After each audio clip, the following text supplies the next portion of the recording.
আরে হ্যাঁ সকাল বাজে 5টায় এখানে ঘুম থেকে উঠে ওঠেন তা আসেন হ্যাঁ এখানে ঘুম থেকে উঠতেছে না রে শয়তানটা এই পোলাটা দেখো যে নবাব নবাবের সেরা নাম এই উঠ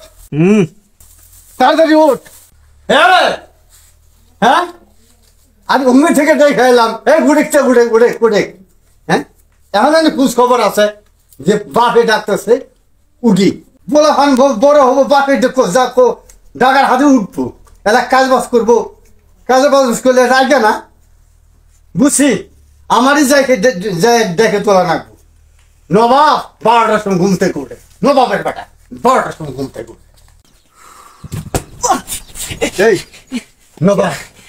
কটা বাজে 6টা বাজে হ্যাঁ তাহলে ঘুম থেকে উঠোস না আমি তোর সময় থাকতে মুক্ত পরে আইছি তাহলে ঘুম থেকে উঠোস লেখে এই পরে সময় তোর বাপ করবো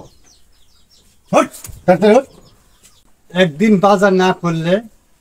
বাড়ি বলে খাবার বাজার তরকারি হয় না এগুলো তো বুড়ে গেল না তোলা কারণে বুড়ে গেল হ্যাঁ বাজার যাওয়ার সময় করলে এটা আনো ওটা আনো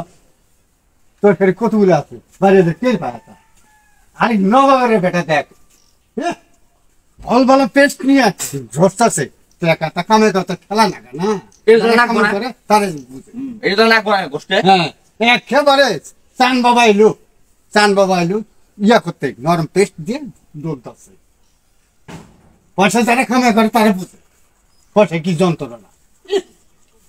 নবাবের বেটা এখন ঘুম থেকে উঠলো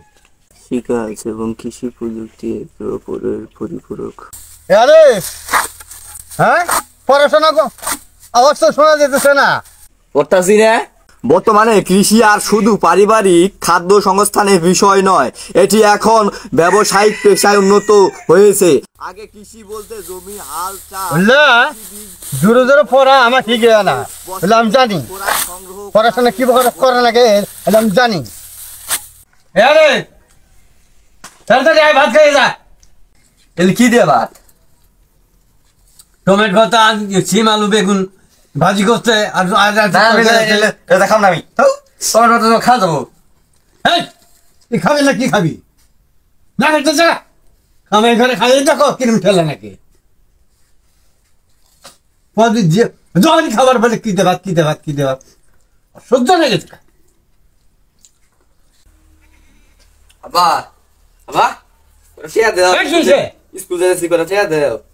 গরম কর না ভাত খাই গেলি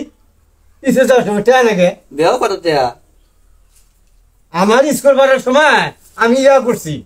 পান্তা খাইছি খুদ ভাজা খাইছি চাবড়া খাই গেছি তুমি তো এখন গরম ভাত খাই গেল স্কুল যাওয়ার সময় টাকা লাগে যা কালকে তোর যা নাকি যা